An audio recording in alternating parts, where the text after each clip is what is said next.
Konnichiwa! Buhay Japan! Alam nyo ba magtatapon tayo ng basura? Dito sa Japan kasi, pag nagtatapon ng basura, may schedule at lugar. At araw kung saan pwede magtapon. Gaya ng mga pet bottle, babasaging plato, mga payong, lata, bote. Yan dito sa Japan, organized, hindi pwedeng basta-basta. Pero yung mga basura na nasusunog o kaya mga plastic, may araw din yung schedule at may lugar din. At ngayon nga, tatapon tayo ng basura. Pet bottle. Tara, samahan nyo ako. Pakita ko sa inyo ang itatapon kong basura. At teka lang, kukunin ko muna ang aking bag. Yan, my life in Japan. Yan, itong aking bag. Kailangan lagi na tayong may bit-bit na bag. Tanong nyo kung bakit, kasi dito tayo ang alien card natin or sayo card kasi dito sa Japan ay bawal. Nalaglag pa ang charger ko.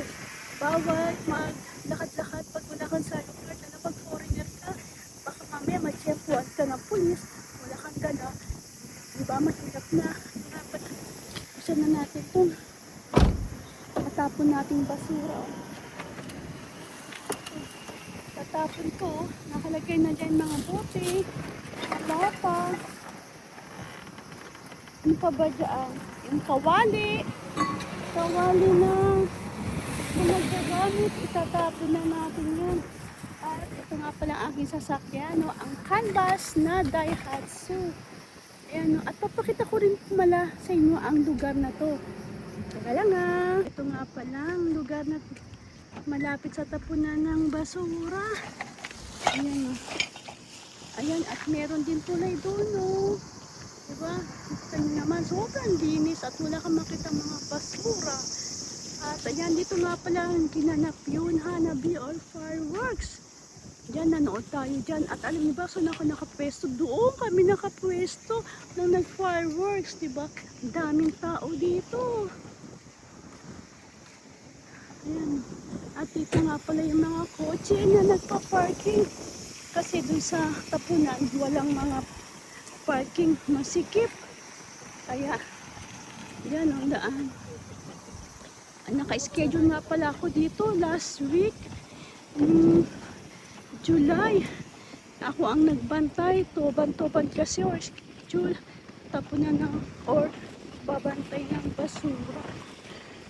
Samahan niyo ko. Dami nga pala dito. Diyan So, yung tapunan ng basura. Basura, may plastic doon. Dito. Saan tayo nagtapon ng basura? At eto nga, yan, wala nang laman. Kaya na ba punong-puno yan? Dami natin tinapon. Dami rin ditong, yan ba yun, tapon sila, ang dami, diba? Ayan, pati ventilador. Pati ventilador tatapon yung sira na siguro. Diba, pumili sila ng bagong ventilador. Ayan lang yan, ang buhay Japan. Organize, bawat basura. Hindi pwedeng magtapon basta-basta. Diba? See you next time. Thank you for watching ang buhay at journey ko, Angie Life in Japan. Please like and subscribe, please. Thank you.